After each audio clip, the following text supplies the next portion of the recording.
આજરોજ પલસાણા તાલુકાના કલ્યાણજીવી મહેતા વિદ્યાલય ખાતે માર્ચ 2026ની ધોરણ 10ની પરીક્ષા માટે વિદ્યાર્થીઓને શુભાશીષ અને પ્રવેશ કરાવવા માટે સુરત જિલ્લા ભાજપ સંગઠનના મહામંત્રી શ્રી અંકુરભાઈ દેસાઈ, એમની સાથે એમના સંગઠનની તમામ ટીમ, અમારા લોકશિક્ષણ કેન્દ્ર ચલથાણના ટ્રસ્ટીશ્રીઓ તથા ગામના વડીલજનો આ તબક્કે ઉપસ્થિત થઈ વિદ્યાર્થીઓને પ્રોત્સાહન પૂરું પાડ્યું.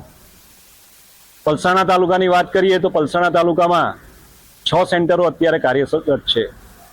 આ 6 સેન્ટરોમાં લગભગ 2000 જેટલા બાળકો પરીક્ષા આપી રહ્યા છે. તમામ બાળકોને ખૂબ શાંતિમય વાતાવરણમાં એ લોકો પરીક્ષા આપે અને સ્વસ્થ ચિત્તે પરીક્ષા આપે એવી સૌએ શુભેચ્છા પાઠવી છે. અને આ તબક્કે હું મારી શાળાના વિદ્યાર્થીઓ અને પલસાણા તાલુકા તથા સુરત જિલ્લાના તમામ વિદ્યાર્થીઓને આ એસએસસી અને એચએસસીની પરીક્ષામાં એ લોકોએ ધારેલું એ લોકોનો ધ્યેય પ્રાપ્ત કરે એવી શુભેચ્છા પાઠવું છું. અસ્તુ. જય હિન્દ.